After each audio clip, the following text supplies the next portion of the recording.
दोस्तों अस्सलाम वालेकुम। मैं लियाकत, तुसीं वेख रहे हो मेरा यूट्यूब चैनल। रात की तारीकी दे विच इंडिया ने पाकिस्तान ते हमला कर दिता है और पाकिस्तान दे विच एमरजेंसी नाफिज हो गई है और पाक फौज ने इस हमले का मुँह तोड़ जवाब दिता है।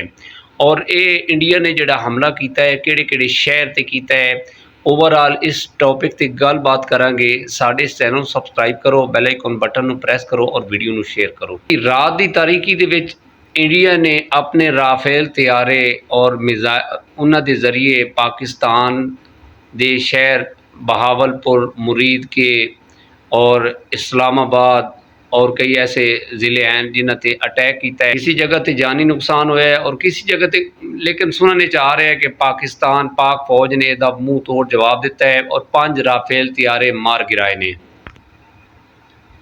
इस हमले का तकरीबन 2-4 दिन पहले नरेंद्र मोदी ने यह पैगाम दिता सी कि असी किसी टाइम भी पाकिस्तान ते हमला कर सकते हैं, क्योंकि पहलगाम का एक ड्रामा रचाया है इंडियन सरकार ने कि उत्थे पाकिस्तान ने साढ़े 50-60 बंदा जिहड़ा है ना मारिया है, तो असी इहदा बदला लेना है पाकिस्तान तो। पाकिस्तानी फौज हाई अलर्ट हो गई सी। हुण साडे इदारे कई ऐसे जिहड़े ने उन्हां दे विच एमरजेंसी नाफिज हो गई है और हाई अलर्ट कर दिता गया है।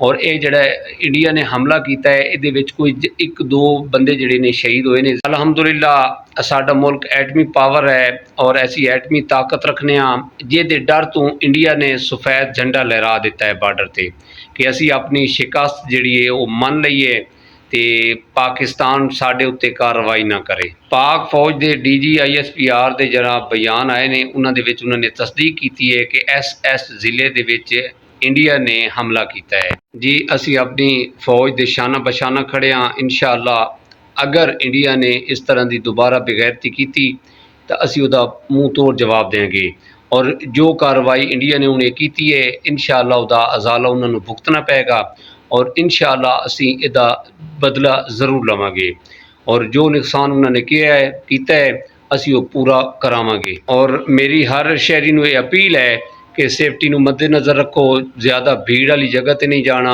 और जिहड़ा ज़्यादा सफ़र है वो नहीं करना। और रात दे विच लाइट का इस्तेमाल जिहड़ा वो हरगिज़ ना करो, क्योंकि एमरजेंसी नाफिज हुई है। हालात बहुत ख़राब जा रहे हैं और खुदा न खास्ता इस तरह का कोई इंसीडेंट होंदा है तो ब्लड डोनेट करन हर बंदे नूं अपने ब्लड ग्रुप का पता होना चाहिए। और